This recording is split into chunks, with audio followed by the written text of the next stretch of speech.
Prime Minister of India. Your Excellency, you have the floor.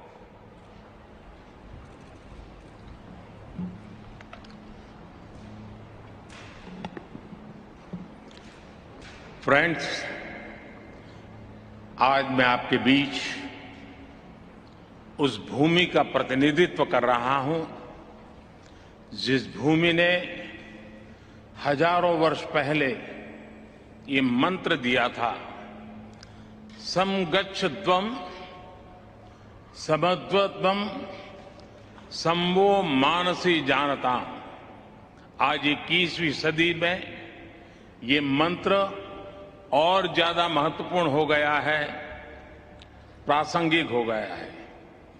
समगच्छध्वम् यानी सभी साथ मिलकर चले, संबद्धम यानी सभी मिलजुल कर आपस में संवाद करें, और संवो मनानसी जानताम् यानी सभी के मन भी आपस में मिले रहें। फ्रेंड्स, जब मैं पहली बार क्लाइमेट समिट में पेरिस आया था, तब मेरा यह इरादा नहीं था कि दुनिया में हो रहे अनेक वायदों में एक वायदा अपना भी जोड़ दूं। मैं पूरी मानवता के लिए एक चिंता के साथ आया था। मैं उस संस्कृति के प्रतिनिधि के रूप में आया था जिसने सर्वे भवन्तु सुखिनः अर्थात सभी सुखी रहे का संदेश दिया है। और इसलिए मेरे लिए पेरिस में हुआ आयोजन एक समिट नहीं, सेंटिमेंट था, एक कमिटमेंट था। और भारत वो वायदे विश्व से नहीं कर रहा था, बल्कि वो वायदे 125 करोड़ भारतवासी अपने आप से कर रहे थे।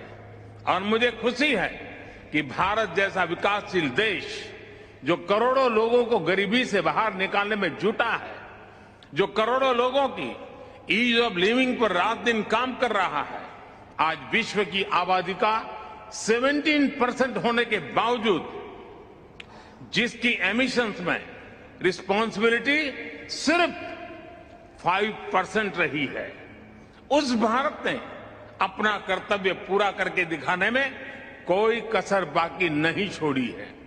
आज पूरा विश्व मानता है कि भारत एकमात्र बड़ी अर्थव्यवस्था है जिसने पेरिस कमिटमेंट पर लेटर एंड स्पिरिट में डिलीवर किया है। हम संकल्पबद्ध होकर हर संभव एफर्ट्स कर रहे हैं, परिश्रम कर रहे हैं और परिणाम लाकर दिखा रहे हैं। फ्रेंड्स, आज जब मैं आपके बीच आया हूं तो भारत के ट्रैक रिकॉर्ड को भी लेकर के आया हूं। मेरी बातें सिर्फ शब्द नहीं हैं, ये भावी पीढ़ी के उज्जवल भविष्य का जयघोष है। आज Bharat installed renewable energy capacity में विश्व में चौथे नंबर पर है। बीते 7 वर्षों में भारत की नॉन फॉसिल फ्यूल एनर्जी में 25% से ज्यादा की वृद्धि हुई है, और अब ये हमारे एनर्जी मिक्स का 40% पहुंच गया है। फ्रेंड्स, विश्व की पूरी आबादी से भी अधिक यात्री भारतीय रेल से हर वर्ष यात्रा करते हैं।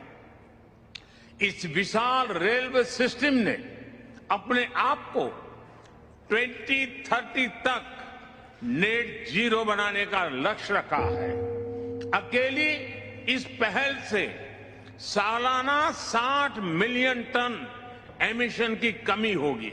इसी प्रकार हमारे विशाल एलईडी बल्ब अभियान से सालाना 40 मिलियन टन एमिशन कम हो रहा है। आज भारत दृढ़ इच्छा शक्ति के साथ ऐसे कई सारे इनिशिएटिव्स पर तेजी से काम कर रहा है।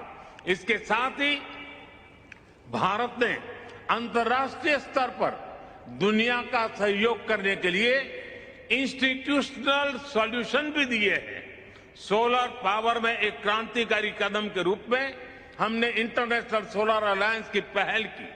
क्लाइमेट एडप्शन के लिए हमने coalition for disaster resilient infrastructure का निर्माण किया है। ये करोड़ों जिंदगियों को बचाने के लिए एक संवेदनशील और महत्वपूर्ण पहल है। फ्रेंड्स, मैं एक और महत्वपूर्ण विषय पर आप सभी का ध्यान केंद्रित करना चाहता हूं। आज विश्व मान रहा है कि क्लाइमेट चेंज में लाइफस्टाइल की एक बहुत बड़ी भूमिका है। मैं आज आपके सामने एक वन वर्ल्ड मूवमेंट का प्रस्ताव रखता हूं। वन वर्ल्ड एक शब्द क्लाइमेट के संदर्भ में वन वर्ल्ड एक विश्व का मूल आधार बन सकता है, अधिष्ठान बन सकता है। ये एक शब्द है लाइफ, LIFE, यानी लाइफस्टाइल फॉर एनवायरमेंट। आज जरूरत है कि हम सभी लोग एक साथ आकर कलेक्टिव पार्टिसिपेशन के साथ लाइफस्टाइल फॉर एनवायरमेंट यानी लाइफ को एक अभियान की तरह आगे बढ़ाएं। ये एनवायरमेंटल कॉन्शियस लाइफस्टाइल का एक मास मूवमेंट बन सकता है। आज आवश्यकता है माइंडलेस और डिस्ट्रक्टिव कंजम्पशन के बजाय माइंडफुल और डेलिबरेट यूटिलाइजेशन की। ये मूवमेंट एक साथ मिलकर ऐसे लक्ष्य तय कर सकता है जो डाइवर्स एरिया जैसे fishing, agriculture, wellness, dietary choices, housing, packaging, hospitality, tourism, clothing, fashion, water management और एनर्जी जैसे अनेक सेक्टर्स में एक क्रांतिकारी बदलाव ला सकता है। ये ऐसे विषय हैं जहां हम में से प्रत्येक को हर रोज कॉन्शियस चॉइस करनी होगी। पूरी दुनिया में करोड़ों अरबों लोगों के हर रोज की ये चॉइसेस क्लाइमेट चेंज के खिलाफ लड़ाई को हर दिन बिलियन स्टेप्स आगे ले जाएगी। और मैं इस आर्थिक आधार पर, वैज्ञानिक आधार पर, बीती शताब्दी के अनुभवों के आधार पर हर कसौटी पर खरा उतरने का मूवमेंट मानता हूं। स्व से समष्टि का यही रास्ता है, अहम से वयम के कल्याण का यही रास्ता है। फ्रेंड्स, क्लाइमेट चेंज पर इस वैश्विक मंथन के बीच मैं भारत की ओर से इस चुनौती से निपटने के लिए 5 अमृत तत्व रखना चाहता हूं, पंचामृत की सौगात देना चाहता हूं। पहला, भारत 2030 तक अपनी नॉन फोसिल एनर्जी कैपेसिटी को 500 गीगावाट तक पहुंचाएगा। दूसरा, भारत 2030 तक अपनी 50% एनर्जी रिक्वायरमेंट्स रिन्यूएबल एनर्जी से पूरी करेगा। तीसरा, भारत अब से लेकर 2030 तक के कुल प्रोजेक्टेड कार्बन एमिशन में 1 बिलियन टन की कमी करेगा। चौथा, 2030 तक भारत अपनी अर्थव्यवस्था की कार्बन इंटेंसिटी को 45% से भी कम करेगा। और पांचवा, वर्ष 2070 तक भारत नेट जीरो का लक्ष्य हासिल करेगा। ये पंचामृत क्लाइमेट एक्शन में भारत का एक अभूतपूर्व योगदान होंगे। फ्रेंड्स, ये सच्चाई हम सभी जानते हैं कि क्लाइमेट फाइनेंस को लेकर आज तक किए गए वायदे खोखले ही साबित हुए हैं। जब हम सभी क्लाइमेट एक्शन पर अपने एम्बिशन बढ़ा रहे हैं, तब क्लाइमेट फाइनेंस पर विश्व के एम्बिशन वही नहीं रह सकते जो पेरिस एग्रीमेंट के समय थे।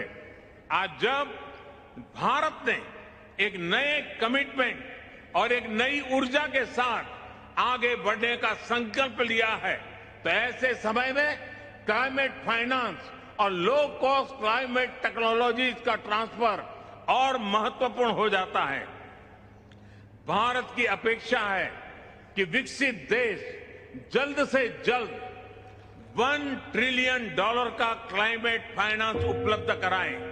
आज आवश्यकता है कि जैसे हम क्लाइमेट मिटिगेशन में हुई प्रगति को ट्रैक करते हैं, वैसे ही हम क्लाइमेट फाइनेंस को भी ट्रैक करें। उचित न्याय तो ये होगा कि जो देश क्लाइमेट फाइनेंस पर किए अपने वादों पर खरे नहीं उतरे, उन पर दबाव बने। फ्रेंड्स, आज भारत क्लाइमेट के विषय पर बहुत ही साहस और बड़ी महत्वाकांक्षा के साथ आगे बढ़ रहा है। भारत अन्य सभी विकासशील देशों की पीड़ा भी समझता है, उन्हें साझा करता है और उनकी अपेक्षाओं की अभिव्यक्ति भी निरंतर करता रहेगा। कई विकासशील देशों के लिए क्लाइमेट चेंज उनके अस्तित्व पर मंडरा रहा है, एक बड़ा संकट है। हमें दुनिया को बचाने के लिए आज बड़े कदम उठाने ही होंगे। यही समय की मांग है और यही इस फोरम की प्रासंगिकता भी सिद्ध करेगा। मुझे विश्वास है कि ग्लासगो में लिए गए निर्णय हमारी भावी पीढ़ियों का भविष्य बचाएंगे और सुरक्षित और समृद्ध जीवन का उपहार देंगे। अध्यक्ष जी, मैंने समय अधिक लिया, आपसे मैं क्षमा चाहता हूं, लेकिन विकासशील देशों की आवाज उठाना ये मैं अपना कर्तव्य मानता हूं, इसलिए मैंने उस पर भी बल दिया है। मैं फिर एक बार आपका बहुत बहुत धन्यवाद करता हूं।